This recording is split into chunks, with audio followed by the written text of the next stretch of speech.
무사셋. 안녕하세요. 생활 속 법률을 풀어드리는 무사, 법무사 김창산입니다.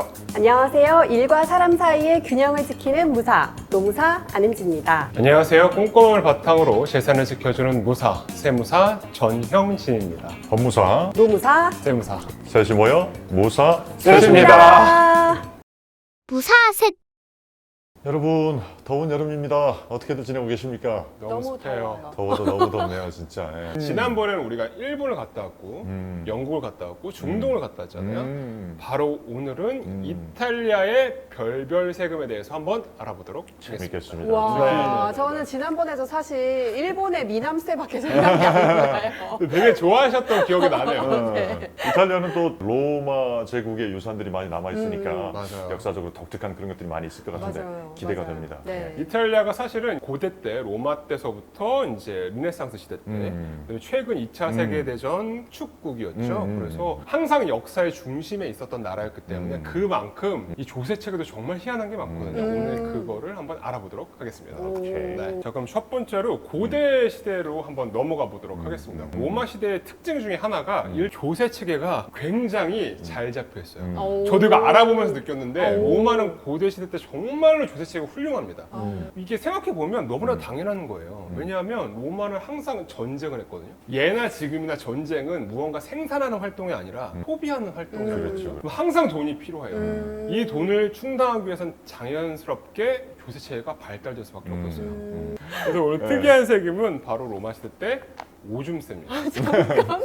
여러분들이 생각하는 그 오줌세가 맞아요. 그럼 뭐 소변세라고 하든가 뭘 또 오줌세야. 진짜 오줌세가 있어요. 아니 그 이탈리아 말로 정말 이 진짜 번역을 있어요. 하면 네, 오줌세요. 그 단어가 맞나요? 진짜 맞아요. 뭐 우르뇨 뭐 그런 말이 들어가 있었겠다. 그 내용도 네, 지금 네. 좀 이따 제가 말씀을 드릴 텐데 왜 오줌세가 나올 수밖에 없었는지 그 역사적인 배경을 보면 좀 이해가 되실 거예요. 이 로망제 중에서도 베스파시아누스라는 황제가 있었어요. 베스파시아누스의 위대한 업적 중에 하나가 뭐였냐면 여러분들 로마에 가시면 건축물에 유명한 게 있죠. 콜로세움? 바로 그겁니다. 아. 콜로세움을 만든 황제. 아. 콜로세움에 들어가는 로마 시민들은 무료로 들어갑니다. 지금은 돈 내고 되게 비쌉니다. 무료로 들어가는 동시에 뭘 주냐면 그 로마 시민들에게 빵을 줘요. 그러니까 무료로 입장도 시켜주고 빵도 주고. 그렇죠, 그렇죠. 지금 현대 시대에 다른 말로 해석을 하자면 복지 정책이에요. 어, 예나 지금이나 복지 정책은 항상 뭐가 필요하냐? 돈이 필요해요. 그렇죠. 돈이 필요하죠. 소득세로는 이 재정 수입이 충당이 안 되니까 여러 가지 세금을 고민하던 와중에 일단 오줌세가 나온 거예요. 근데 오줌세가 왜 나왔냐면 정말 놀라운 일이 하나가 있었는데 지금부터 2000년 전에 로마 시대에는 공중 화장실이 있었어요. 목욕탕도 많았었고. 네, 맞아요. 공중 화장실이 있었어요. 네네. 그때 상하수도 시설은 로마 시대에 있었다고는 하지만 이 오물을 걸러내는 하수도 시설은 없었거든요. 그래서 공중 화장실 앞에는 뭐가 있었냐면 오줌을 모아놓는 큰 항아리가 있었어요. TMI로 말씀드리자면 이탈리아 시대 때 폼페이 그 도시가 있었잖아요. 네. 화산 폭발로 이제 멸망됐잖아요. 몇천 년이 지나고 나서 이탈리아 학자들이 그 폼페이를 발굴했단 말이죠. 그 발굴하는 와중에 어느 건물을 보고 여기가 공중 화장실이다라고 발견을 했던 이유 중에 하나가 항아리. 맞아요. 항아리가 있었어요. 그대로 제로 덮여 있는 것들이 그렇죠. 보존된 상태로 드러났나 보군요. 이게 굉장히 중요한 자료가 되어진 겁니다. 요 큰 항아리에 있었던 오줌을 그냥 버렸느냐? 그렇지가 않았어요. 그때 당시에는. 걸음. 아니에요. 아니에요? 이 오줌을 갖다 어디다 썼냐면 세제로 썼거든요. 잠깐만. 이걸 보시는 여러분들이 되게 싫으신다는 표정을 제가 읽을 수는 싫어요. 있겠지만 이게 과학적으로 증명이 됐어요. 오줌에 있는 알칼리성 성분이 제가 실제로 조사해본 결과 단백질을 분해시키는 역할을 한다고 합니다. 암모니아가 그걸 세척시키는 효과가 있다고 해요. 세제로서 훌륭하다. 그렇죠. 세제로서 어느 정도의 효과를 볼 수 있는 물질이 이제 오줌이었던 것이죠. 제가 근데 이걸 왜 말씀드리냐면 여러분들 그때 당시에는 로마의 옷들 중에 그 양털을 이제 수공해서 옷감을 만드는 그 수공업자들이 있었어요. 요거를 세척해야 되는데 이 세척을 뭐로 했냐? 오줌으로 했어요. 그러면 오줌세가 오줌 누는 사람들한테 받은 세금이 아니라 그걸 가지고 세제 용도로 쓰는 사람들은 얼마씩 내고 가져간 거예요? 이거 다 나왔는데요, 답이. 역시 이거 다 법무사님은 책을 너무- 많이 읽으셔가지고. 바로 그거예요. 네, 바로 정확하게 짚으셨는데 어. 이 오줌을 갖다 갔다가 양털을 세척하고 옷감을 만들어서 수공업자들은 이거는 경제적인 활동을 했단 말이죠. 근데 베스파시아누스 황제가 딱 보니까 좀 이상한 거야. 아니 공중화장실에서 나오는 그 오줌도 어찌 보면 국가 재산인데 니들은 국가 재산을 함부로 갖다 쓰면서 경제적인 활동을 해? 안 될 것 같아. 그러면서 이거를 활용해서 경제적인 활동을 했던 그 수공업자들한테 오줌세를 부과했어요. 이제 이 조세체가 우리 지금 현재 어떤 영향을 끼쳤냐면 이탈리아의 공중화장실 있죠? 이걸 뭐라고 부르냐면 베스파시아누스 황제의 이름을 따서 베스파시아노라고 해요. 자, 이제 고대 로마 시대는 뛰어넘고 중세랑 르네상스 시대로 넘어오도록 하겠습니다. 자, 르네상스가 오기 전에 제가 이탈리아 여행 갔을 때 로마랑 피렌체랑 이제 밀라노를 갔었어요. 그 중에서 어느 도시가 가장 좋았어? 라고 저한테 물어보신다면 전 단연코 피렌체가 좋았다. 마키아벨리 도시 아닙니까? 네. 그 얘기 나옵니다. 아하. 이 세금을 말씀드리기 전에 피렌체의 역사적인 배경을 말씀드리자면 피렌체 제가 말씀드렸죠. 되게 부자인 도시예요. 지금의 한 뉴욕 정도? 유럽에서 굉장히 유명한 전쟁 중에 하나가 바로 십자군 전쟁이었단 말이죠. 그 유럽에서 중동으로 넘어가는 그 길목 중에 잠깐 쉬고 전쟁 한번 준비해보자 라고 했던 도시가 바로 피렌체였어요.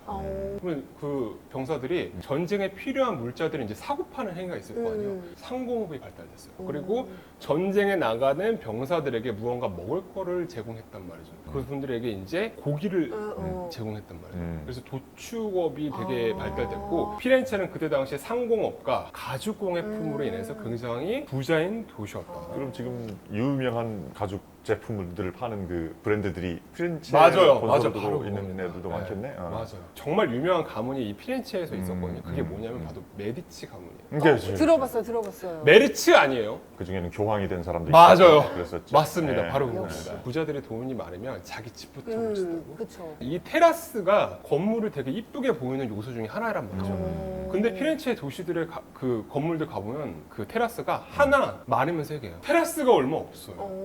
그러면 테라스 새가 있었다라는 얘기가 나오겠네. 왜 바꾸면 안 돼? 테라스 세금이 피렌체에 있었어요.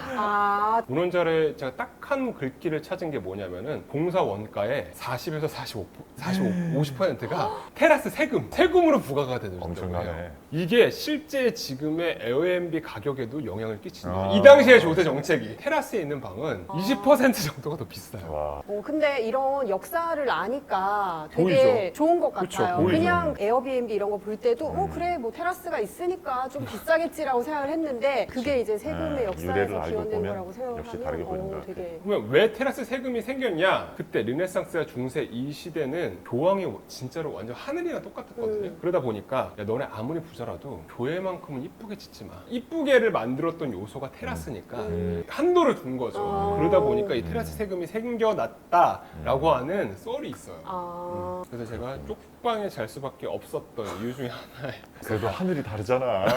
아니 기승전 결이 이상하네요. 그 다음에가 이제 법인세입니다. 법인세 세율이 얘네가 24%예요. 우리나라 최고 세율이랑 거의 비슷해요. 근데 왜냐하면 법인세는 많이 부과를 할 수가 없는 게 뭐냐면은 일단은 외국의 기업이 자국의 나라에 들어와서 이제 투자를 하거나 법인이라고 하는 것이 어쨌든 일자리를 창출할 수 있는 공간이나 마찬가지이기 때문에 그쵸. 그 법인의 과중한 세금을 물리지는 않아요. 이게 현재 전 세계 기조입니다. 실제로 이탈리아에서도 법인세가 24%인데 이걸 좀 낮추자라는 지금 움직임들이 되게 많이 일어나고 있어요. 또 한 번 듣기로는 이탈리아인지 뭐 스페인인지 어딘지 모르겠는데 법인 형태로가 아니라 개인 사업 형태로 운영하는 기업들이 되게 많다고 들었어요. 외부 주주들한테 이익을 배당을 하지 않기 위해서 좀 폐쇄적으로 운영하는 그럴 수가 그런 있겠네요. 식으로 맞아, 하는 그럴 수가 회사들이 있겠네요. 많이 있다. 협동조합 같은 것도 또 많이 발달했다. 그런 얘기 좀 들었던 것 같아요. 맞네, 그럴 수도 있겠네. 그래요. 건물만 예쁘면 뭐예요. 살기 좋아야죠. 네. 여행을 가시면서 약간 뭐 즐기기도 했지만 도대체 나는 왜 쪽방에서 잘 수밖에 없는가에 대한 고찰 막 이런 거를 또 진무사님의 여행기와 더불어서 살펴본 별별 세금 정말 유익하고 재밌었습니다. 맞아, 너무 다음에도 재밌었어요. 계속 더 네. 해주세요. 알겠습니다. 네. 지금까지 법무사 김청선, 농사 아는지 세무사 전영진. 셋이 모여 무사 셋이었습니다. 셋이었습니다. 무사 셋